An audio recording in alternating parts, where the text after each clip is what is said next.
I got arrested when I came back here. The first night, there was an attorney there. And I said, who the fuck are you? So, you know, your uncle heard you got arrested. And that's when I said, oh, no, I ain't dealing with this shit.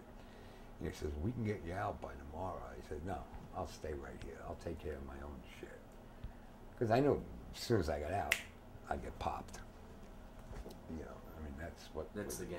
Yeah, that's what was going to happen. You know, that's why I just said, you know, I'll just stay here. Did you ever talk to your uncle after that?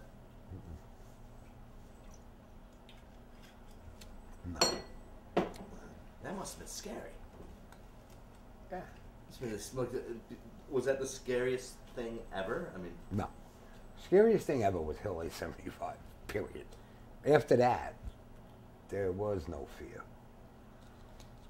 You know, I mean, it was scary. Especially when I found out that there was a hit on me inside. You know, I mean, that's what caused me to do what I did.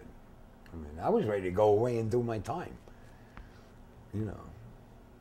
And then they were going to kill me inside. And I said, no, I'm not going to leave a wife and 3 kids just because of their paranoia that I might talk. You know, I haven't talked yet, so why do they think I'm gonna? But you see, I had a wealth of knowledge that if I did, which I did, would have created what it created. You know, I mean, 26 mob guys went away. Big time mob guys over my testimony. And they created it, not me. You know, I got arrested, I was doing my fucking time. You know, they decided to take me out for no reason. Because of what I might have said, which I had no intention of saying. Until I found that out, and then I said, fuck you, man. Now, you worried about what I'm going to say? Now I'm going to say it. You know. Survival skills, and then gotta do it. No, it's serious. And you know, when you're locked up in MCC, and you know you got people in there going to try and kill you. And I can understand if they're going to try and kill you because you did something. But when they're going to try and kill you for what they think you might do, then all the fucking rules are off. You know?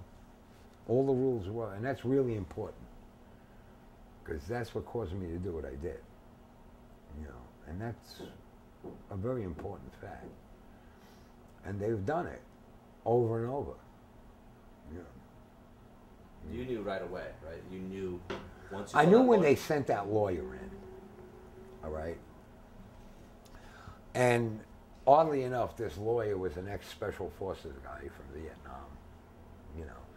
And he was my best friend, and, you know, we're brothers, and, you know, your uncle sent me, and he wants you out of here, and blah, blah, blah. And I just said, that was my first indication, you know.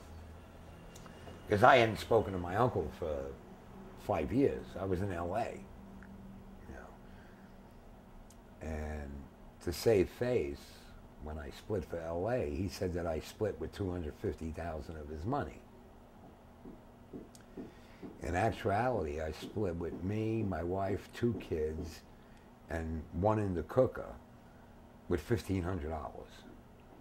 You know, that's what I left with.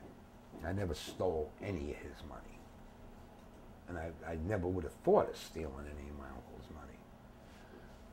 You know, but How did he find out that you got busted? the grapevine, man. I mean, when I got busted, it was big time. It was big time. You see, what the prosecutors, you know, the Organized Crime Task Force, because I disappeared in 1979, they thought the DeMeo crew took me out. Nobody had heard from me since then. You know, I wasn't on anybody's radar. And when I came out, and the detective you're going to interview, you know, you could ask Frank when Jeff Winnick made that call to set me up, they just looked at each other and went, "Guess who's back?" You know, because they knew that I knew more than anybody about the Gambino family.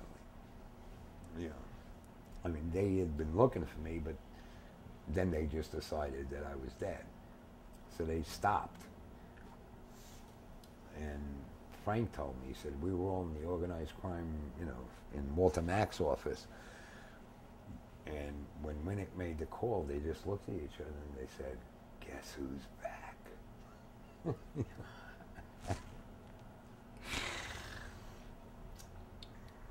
But you know what? Oddly enough, Billy, it really seems like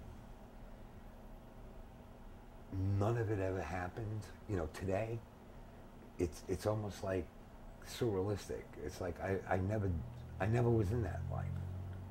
You know, and all the stories we talk about, it's like when I talk about them, the hardest part for me is to really realize in my head that, wow, this shit really happened. You know,